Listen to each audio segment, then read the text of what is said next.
జీతము అక్కడ ఖర్చు పెట్టుకున్నాడు, ఆయన వస్తువులు కొనుక్కున్నాడు, అక్కడ లోకల్ వ్యాపారస్తులకు లాభమైంది.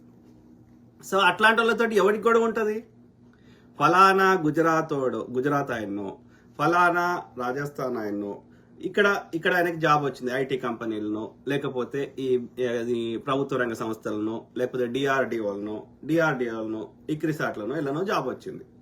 ఆయన జాబ్ చేసుకుంటున్నాడు, ఆయన జీతం వస్తుంది, ఏదో రెస్టారెంట్ పోతున్నాడు, తింటున్నాడు, ఏది ఇక్కడ ఎకానమీకి యూజ్ అవుతుంది, జిఎస్టీ కడుతున్నాడు. సో అట్లాంటి వాళ్ళతో ఎవరికి సమస్య ఉంది? అట్లాంటి వాళ్ళని పొమ్మని మేము అంటలేమే. ఇక్కడ అర్థం చేసుకోవాలి దయచేసి.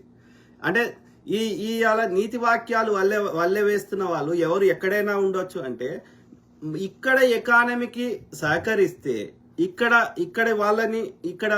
వాళ్ళకి ఎవరైతే ఎవరి కట్టిన ట్యాక్స్ డబ్బుల మీద ఈ ప్రాంతం డెవలప్ అయిందో, ఈ నగరం అయిందో,